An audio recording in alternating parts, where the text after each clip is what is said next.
오늘 은혜 받으실 말씀은 역대상 28장입니다. 역대상 28장 9절에서 10절까지 말씀이 되겠습니다. 역대상 28장 9절로 10절 말씀 합독하시겠습니다. 내 아들 솔로몬아, 너는 내 아버지의 하나님을 알고 온전한 마음과 기쁜 뜻으로 섬길지어다. 야훼께서는 모든 마음을 감찰하사 모든 의도를 아시나니 내가 만일 그를 찾으면 만날 것이요 만일 내가 그를 버리면 그가 너를 영원히 버리시리라. 그런즉 이제 너는 삼갈지어다. 야훼께서 너를 택하여 성전의 건물을 건축하게 하셨으니 힘써 행할지니라 하니라. 아멘. 이 말씀으로 다윗의 유언이라는 제목으로 은혜의 말씀을 나누겠습니다. 오늘 본문은 다윗이 성전 건축을 위해서 모든 관료들을 다 불러 모았습니다. 아들 솔로몬도 앉혀놓고 그들에게 성전 건축 준비했던 모든 것들을 이야기를 하면서 설명을 해주는 그 말씀입니다. 그러면서 다윗이 평생 소원했던 성전 건축을 하고 나서 너희들은 이렇게 살아야 된다라고 하신 말씀이 오늘 본문의 말씀입니다. 방백들 다 불러 모아놓고 이 말씀을 합니다. 1절에 이렇게 이야기를 합니다. 28장 1절 다 같이 우리 한 목소리 천천히 읽겠습니다. 다윗이 이스라엘 모든 보관들 곧 각 지파의 어른과 왕을 섬기는 반장들과 천부장들과 백부장들과 및 왕과 왕의 모든 소유와 가축의 감독과 내시와 장사와 모든 용사를 예루살렘으로 소집하고 그렇게 얘기를 합니다. 그러니까 이제 다윗이 평생 원했던 것은 성전 건축이잖아요. 하나님이 노하고 그것을 아들 대할 수 있도록 위임하라고 합니다. 철저하게 그 모든 것들 위임을 하고 준비를 해주는 거죠. 내 때는 끝났다 이게 아니라 하나님의 말씀이 대대로 이어져 가야 된다. 이렇게 다윗은 방백들에게도 말하고 아들 솔로몬에게도 그 말을 전해줍니다. 성전이 다 건축되었을 때에 솔로몬 너는 근본적으로 마음에 새겨야 될 것이 있다. 아버지가 아들에게 남겨주는 유언입니다. 우리는 유언 그러면은 다 지켜야 된다고 생각하지 않아요. 그죠? 그만큼 다 담겨 있다는 거죠. 그러면은 유언을 어떤 걸 남기겠습니까? 정말로 인생 살면서 쓸데없는 거 다 끊어버리고 필요한 것, 엑기스 같은 거 이것을 이제 전해주는 거 아니겠습니까? 이렇게만 살면은 너희들이 행복한 인생을 살 수 있다. 이걸 던져주는 거죠. 오늘 이 다윗의 유언을 통해서 우리 자신들 한번 살펴봤으면 좋겠습니다. 내가 자식들에게 후손들에게 남겨줄 유언이 무엇이 있는가? 준비하는 자와 준비하지 못한 자의 삶은 다른 거지요. 어떤 장례식에 가면은 정말로 장수하시고 자녀들 후손들도 다복하고 건강하고 또 재물의 복도 받아가지고 참 윤택한 그러한 가문들을 만날 수 있어요. 장례식인데 초라하지가 않습니다. 정말로 하나님 믿고 하나님 자녀가 이 세상 삶은 다 마무리하고 하나님이 부르시는 천국으로 가는 그 자리가 얼굴과 얼굴을 볼 수 없는 그 섭섭함은 있을는지 몰라도 더 이상 육체적으로 볼 수 없다. 여기에 대한 섭섭함과 슬픔이 있을지는 몰라도 그 눈물 속에는 감격이 있고 기쁨이 있어요. 그리고 주는 사람, 보는 사람들도 그 감격이 있어요.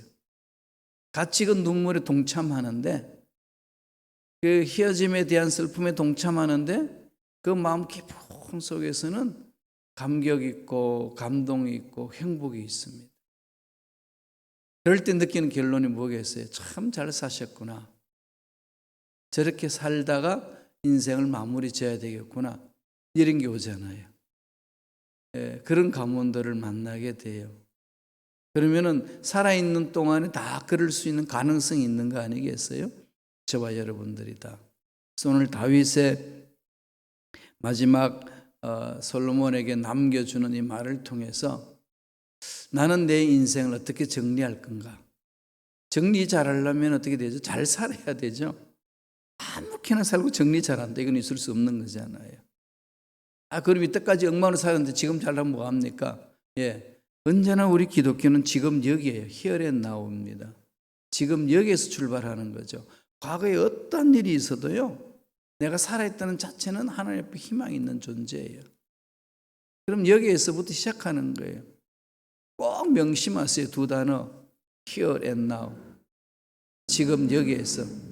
신학적으로도 유명한 개념이거든요. 지금 여기에서. 하나님의 나라는 언제나 지금 여기에서부터 출발합니다. 회개에서부터 출발하면 하나님 나라가 시작되는 거죠. 마지막 자녀들에게 남겨줄 좋은 말들은 지금 여기서부터 만드는 거예요. 지금 여기서부터 그렇게 살아내는 겁니다. 중요하거든요. 그러면 다윗은 어떤 말을 남기나요? 우리에게 주는 메시지 아니겠습니까? 이렇게 남겨야 되지 않겠냐? 이렇게 살아야 되지 않겠냐? 권면하시는 거죠. 이렇게 보겠습니다. 첫째로 28장 9절입니다. 읽었던 본문 말씀이죠. 다 같이 읽습니다. 내 아들 솔로몬아, 너는 내 아버지의 하나님을 알고 온전한 마음과 기쁜 뜻으로 섬길지어다. 야훼께서는 모든 마음을 감찰하사 모든 의도를 아시나니 내가 만일 그를 찾으면 만날 것이요 만일 내가 그를 버리면 그가 너를 영원히 버리시리라. 뭐 하라는 거죠? 제일 먼저 내 아버지의 하나님을 알고 내 아버지 하나님을 알라는 거죠. 제일 첫 번째 던지는 다윗이 솔로몬에게 명하는 명령 같은 말씀이에요. 유언입니다.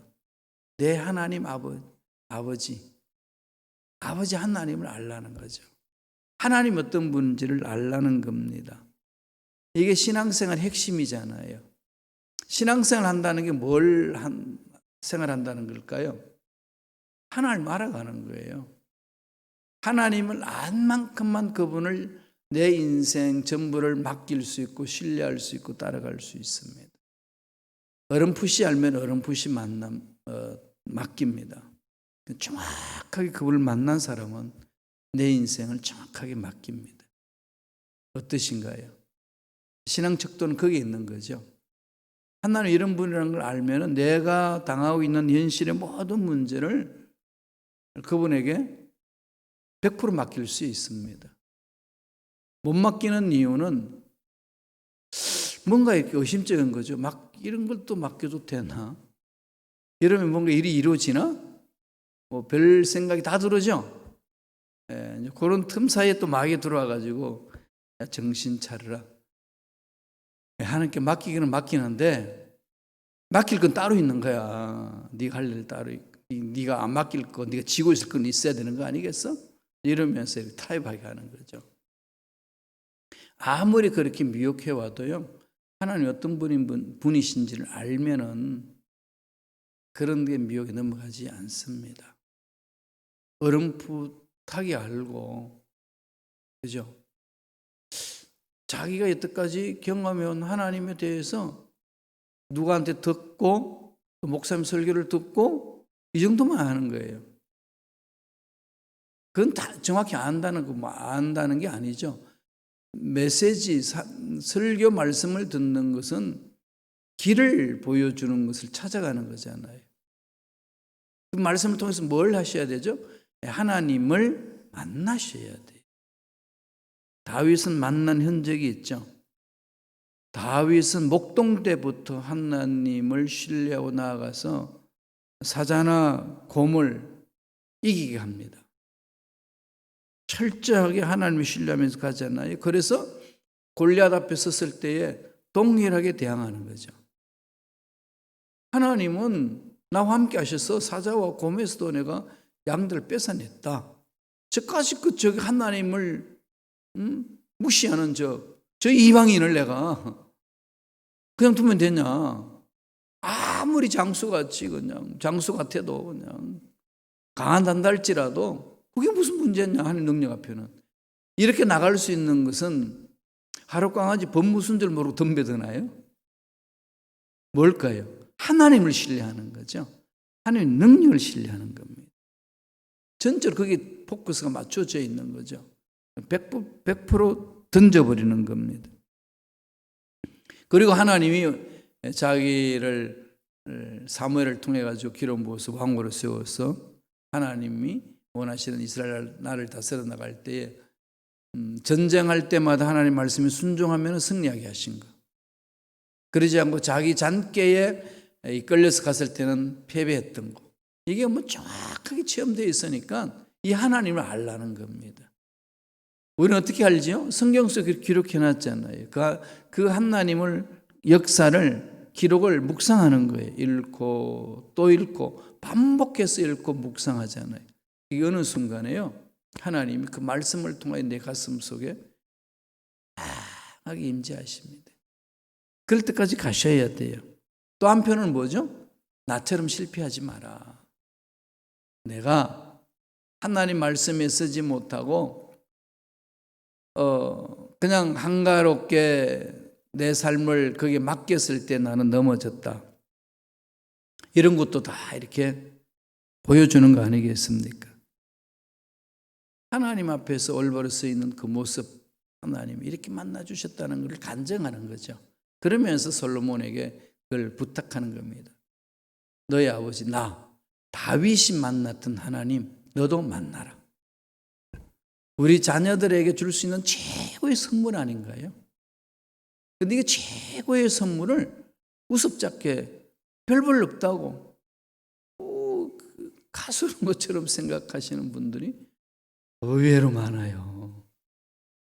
돈을 많이 물려주면 되게 뿌듯해 하시는데 하나님 만난 것을 물려주는 것에 대해서 그렇게 강한 뿌듯함이 있느냐는 거예요. 재산 많이 물려주는 게는 비교해서 내가 이 정도를 물려준다. 이게 막 뿌듯함이 있는데 내가 만난 하나님을 물려주는 것에 대해서는 기가 죽는. 그러니까 그 무슨 얘기죠? 그분 스스로가 하나님 만난 흔적이 없는 거죠. 강함이 없습니다. 그러니까 책임 있게 이 하나님 만나러 가봐. 돼. 이렇게 목숨 걸다시피 던질 수 없는 거죠. 이게 우리 연약한 모습입니다. 이런 것을 이겨내야 되는 거죠. 뭘로? 내가 만나서. 내가 만나야 가능한 겁니다. 시편 34편 8절 볼까요? 다 같이 한 목소리 읽습니다. 너는 야훼의 선하심을 맛보아할지어다. 그에게 피하는 자는 복이 있도다. 선하심을 맛보아할지어다. 체험하라는 거죠. 요새는 이제 뭐 미국도 한국도 그런 게 많은데 독일에 가게 되면은 알코올이 없는 맥주가 있어요. 알코올 프리 비어가 있는데 맥주 맛은 똑같습니다. 그래서 운동할 때 알코올이 들어가면은 이 운동을 잘 못 하잖아요. 근데 갈증이 생기면은 또 이렇게 운동하기 힘들잖아요. 그럴 때는 알코올 없는 냉장고 속에 넣은 시원한 맥주를 마시면 갈증이 싹 사라집니다. 이 더운 날에 그걸 하나 딱 마시면요 너무 시원해. 갈증이 안 생겨요. 다른 청량 음료들을 마시면 다 갈증이 있잖아요. 근데 그건 갈증이 없습니다. 제가 이 말을 하면 저는 알아요. 그게 무슨 맛인지 제가 마셔봤기 때문에. 근데 지금 제가 아무리 설명해도 여러분들 그게 무슨 맛이냐 느껴지지 않지요. 그래서 한국 사람들한테 이야기를 했더니 알코올이 없는 맥주가 무슨 맥주냐. 상상을 못 하시는 거죠. 하나님을 만나지 못하면요, 하나님에 대해서 아무리 설명을 해도 그냥 그런 것이 뭐 이 정도로 끝나지. 절망 같은 문제, 극한 상황, 어려운 문제 앞에 나와서 그걸 하나님 앞에 전적으로 맡기고 달려들기가 쉽지 않습니다. 만난 사람은 가능해요. 다윗은 이것을 지금 솔로몬에게 유언으로 남기는 거죠. 가장 중요하다는 겁니다. 또 하나 있습니다. 같은 구절이 있어요. 28장 9절 한 번 더 읽어보지요. 다 같이 읽습니다. 내 아들 솔로몬아, 너는 내 아버지 하나님을 알고 온전한 마음과 기쁜 뜻으로 섬길지어다.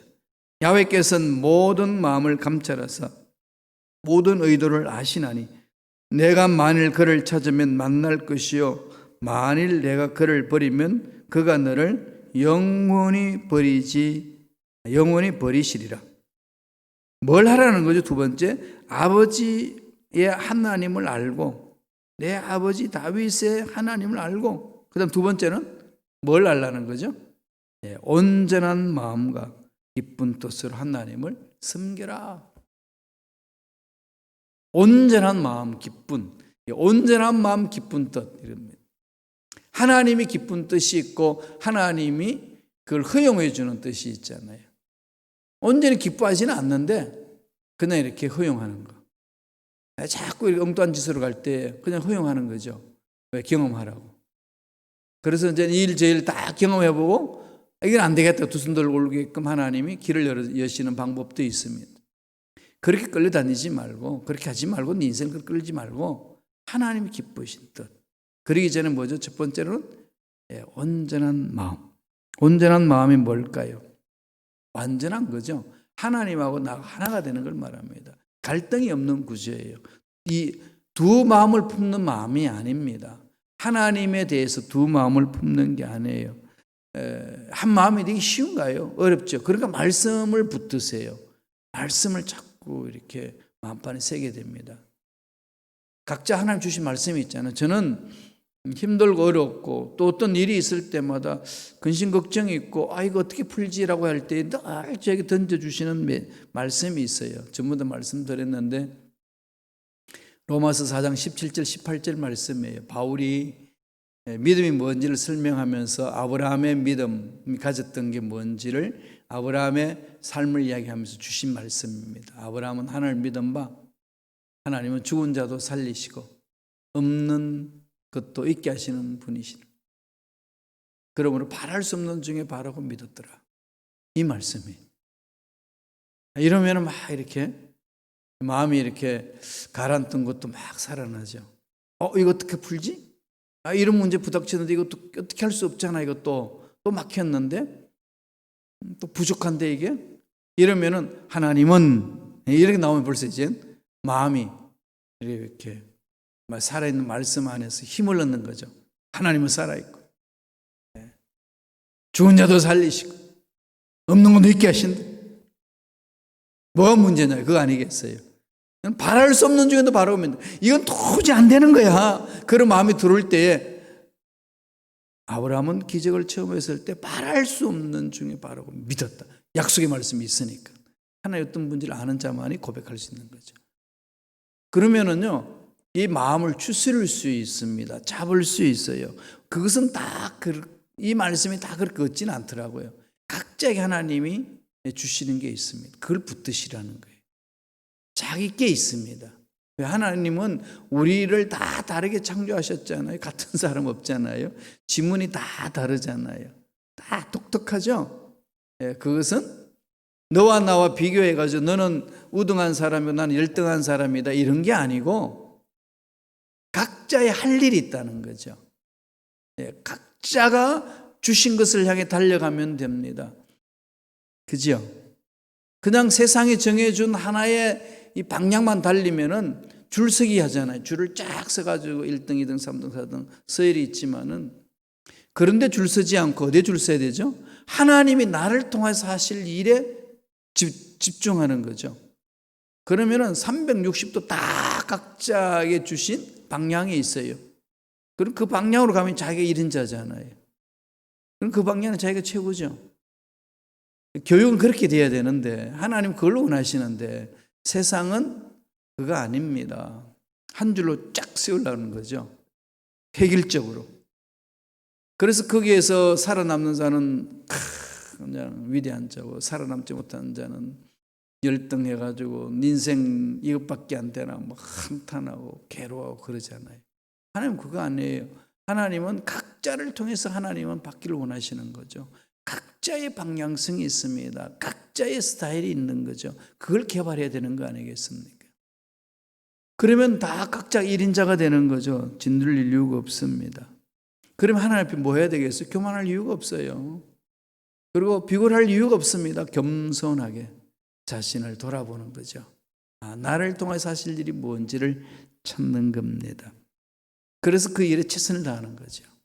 우리 목회자들도 마찬가지입니다. 그 마음을 해서 달려가는 거죠. 그리고 그런 마음이 있으면 마음이 어떻게 할까요? 기쁜 거죠. 하나님 섬기는 기쁜 마음으로 섬깁니다. 사도 베드로도 그 말을 전해주고 있어요. 베드로전서 5장 2절 볼까요? 다 같이 한 목소리 읽습니다. 너희 중에 있는 하나님의 양무리를 치되 부득이함으로 하지 말고 오직 하나님의 뜻을 쫓아 자원함으로 하며 더러운 일을 하지 말고 오직 즐거운 뜻으로 하여 그럽니다.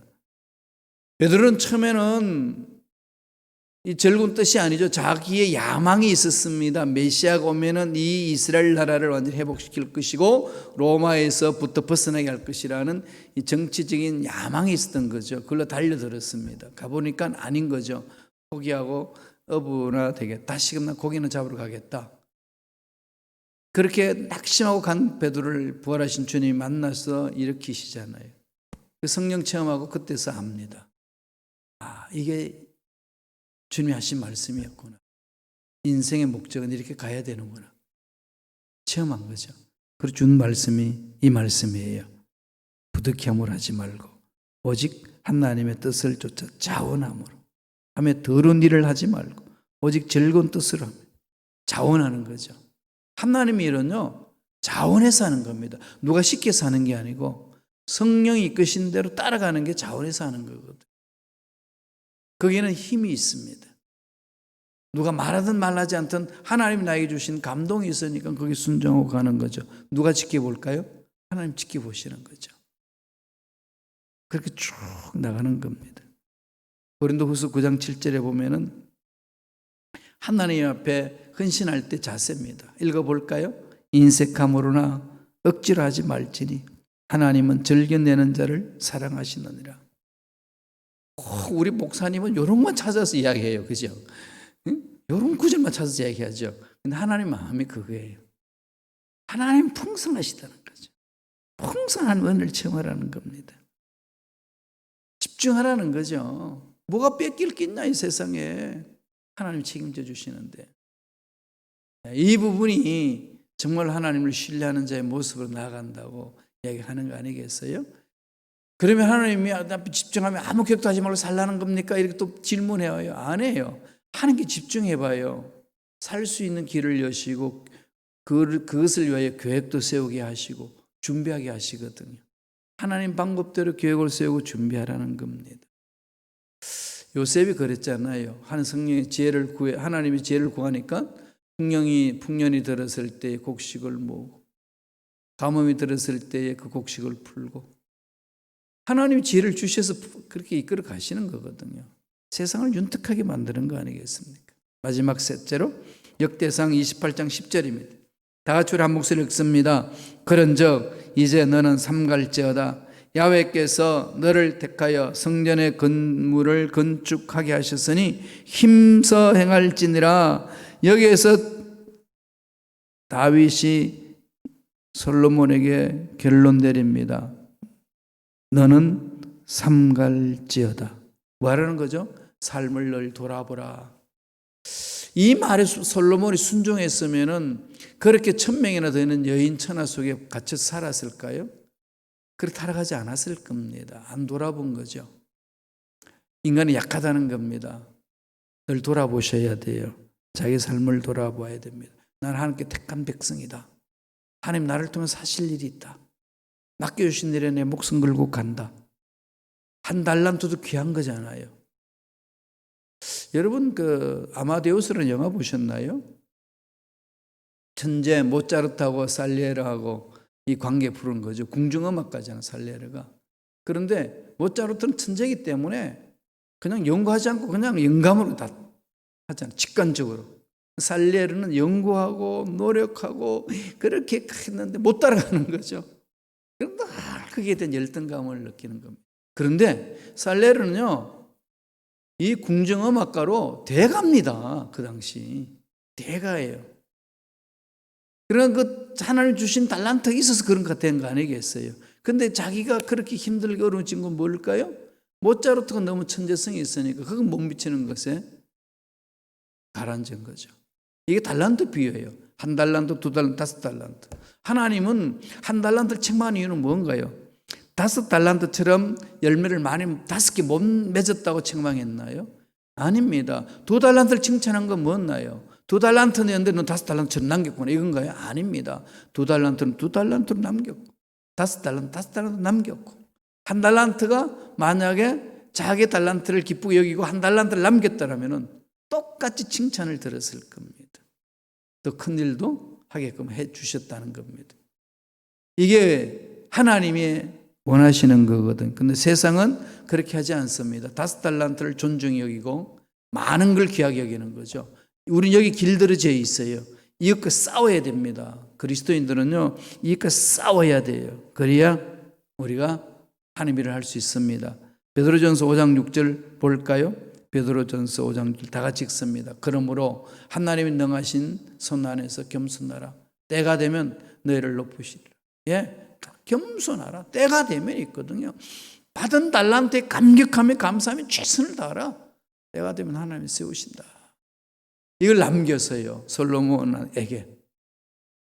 이걸 만판에 새겼다라면 솔로몬은 달라졌다는 거죠. 이스라엘 나라 달라졌을 겁니다. 오늘 저와 여러분 동일한 거 아니겠습니까? 이 말씀에 순종하고 나아간다면 지금 남은 삶도 하나님 기뻐하는 삶을 살 수 있고 우리 후손들에게도 자녀 후손들에게도 그런 은혜를 체험할 수 있도록 인도해 줄 수 있는 선배가 되는 거죠. 선각자가 되는 거죠. 이 일을 남겨주셨습니다. 오늘 이 말씀을 만판에 새기셔서 하나님 다윗이 남긴 유언 나도 그렇게 살기를 원합니다. 그리하여서 내 후손들에게도 이렇게 남기고 싶습니다. 그런 자가 되게 하여 주시고 하나님 예배하신 복이 넘쳐나는 인생 되게 하여 주옵소서. 기도하시며 승리하는 저와 여러분 되시길 간절히 축원합니다. 기도하겠습니다. 하나님 감사합니다. 오늘도 은혜를 주셔서 말씀을 통하여 새 힘을 얻게 해주시니 감사합니다. 어떻게 인생을 살아야 되는지, 어떻게 인생을 마무리해야 되는지, 어떻게 유언을 남겨야 되는지 다윗의 유언을 통하여 가르쳐 주시니 감사합니다. 주신 말씀 순종하며 열매 맺는 삶이 되게 도와 주시옵소서. 은혜에 감사의 예물 드린 손길 기억해 주시고 예배하신 놀란 복이 넘쳐나게 도와주시며 문제 해결되게 도와주시고 병들마다 다 치유되는 은혜가 있게 하여 주시옵소서. 하나님의 놀란 복이 넘쳐나는 복된 손길로 축복하여 주시니 감사하옵고 예수님 이름으로 축복하며 기도드리옵나이다. 아멘. 하늘에 계신 우리 아버지여 이름이